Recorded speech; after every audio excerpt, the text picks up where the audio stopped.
I believe Delilah probably had that same problem that Samson had. I believe that. But in the Word, it highlights another problem that Delilah had, and that's with money. This is so interesting. If you look in Judges 16, now Samson's with Delilah. He just loves her so much. He's gone crazy over her. And it says, the lords of the Philistines came to Delilah and said, entice him. See where his great strength lies and how we can overpower him, to bind him, to afflict him. Then we'll give you 1,100 pieces of silver. Now, 1,100 pieces of silver at that time was like enormous. I don't know how to relate that. Maybe she could live off of that for like 100 years. I mean, it's like, that was an enormous amount of money. And I don't know, I've wondered, why would they give her 1,100 pieces of silver? I don't really know, because I would think surely they'd go, we'll give you 100 pieces. I mean, Jesus was sold for 30 pieces of silver, wasn't he? Right? That's what it took for Judas. 30, okay. So with Delilah, 1,100. How did he get to 1,100? I wonder, makes me think, maybe she did have some affection for Samson. I don't know. But maybe, we don't know all the details of the story. We just know the highlights. Maybe it started out a lot lower. Hey, Delilah, we'll give you 100. No, that's all right. I wouldn't do that to Samson. And they get back, they talk, and they say, Delilah, we'll give you 5. I don't know. I'm just guessing. And this isn't in the Bible. Delilah, we'll give you 500. 500? Oh, no. And they go back and they go, let's give her something she will not refuse. We don't want her thinking twice about this. Let's just go ahead and give her 1,100. Delilah, we'll give you 1,100. What? What? What'd you say? 1,100 pieces of silver? Well, I love Samson, but I don't love him that much. Yep, right?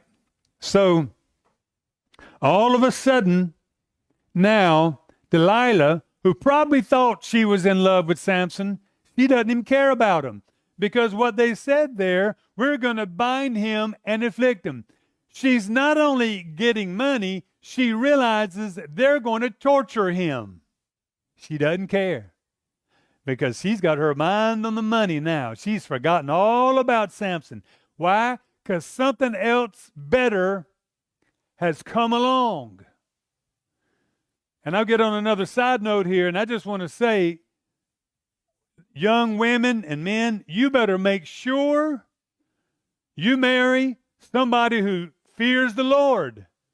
Because there'll come a time when things might not be seeming to go real well, and it'll seem like something else better comes along, and you'll be long forgotten about. How are you going to know that's not going to happen? The only way to really, assure yourself is to make sure that the person you marry fears the Lord. Fears the Lord. You might go, oh, they love me so much. Oh, they love me so much. And you always wonder, do you really love me? Do you really? Oh, she loves me so much, or he loves me so much. Let me tell you, 5 years later, after you're married, it might not be like that. It might not. You know what I'm saying? I'm talking about the mesmerizing, obsessed, whatever effect. Not there anymore. Right? You want to make sure that something better coming along isn't going to pull your spouse, your friend, in the wrong direction.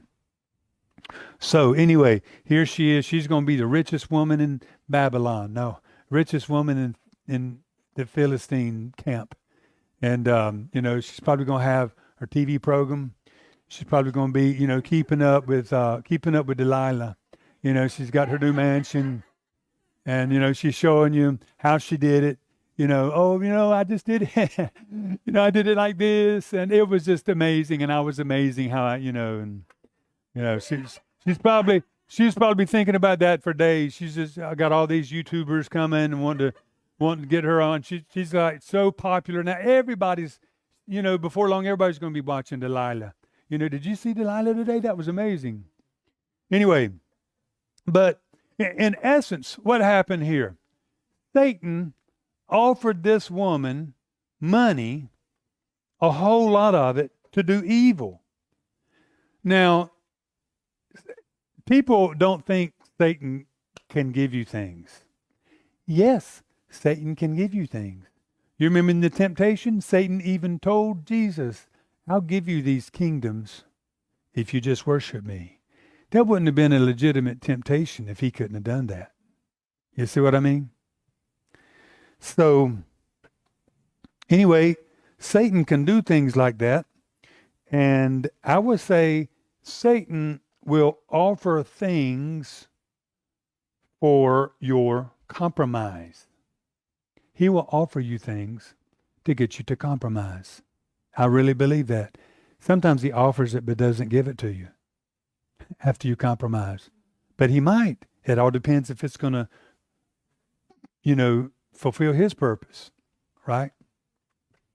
But you need to ask yourself, is there a certain price I'd pay? Maybe I wouldn't compromise for 500 pieces of silver. But would I compromise for 1,100 pieces of silver? You understand what I'm saying? We have to ask ourselves those questions, and we should be thinking about that. Delilah held out for 1,100. Maybe she should be commended, because I think so many other people sell out to Satan for so little. They lie, cheat, steal just for a little benefit. You understand what I'm saying? There's a proverb that says this: better is a poor man who has integrity and is honest than a rich man who has no integrity and is dishonest. Better is a poor man who has integrity and honesty than a rich man who has no integrity and is dishonest. Now, he doesn't say it's good to be poor, right? That's not what it's saying here. He's saying it's better off to be poor and honest, a good person, full of integrity, than to be rich and be dishonest or have lost your integrity and your values. Now, I want you just to think about that for a moment. Why is he saying that? First of all, he's wanting whoever he's speaking to think about this in life. If you ever have to make a choice between making a lot more money and you're having to compromise your values, or staying poor and you get to keep your values, choose to be poor. He says that's better off. He's not saying that choice is going to come. What he's trying to do is give you perspective. You see, what happens is we look at a rich person and go, oh man, how'd he get there? And we look at a poor person and go, oh man, how'd he get there? I don't want to be like that. Oh, I want to be like that. He says, that's not the whole picture. It's better off. He's saying there's something more important than prosperity. Y'all see that? And he says you need to value these things right.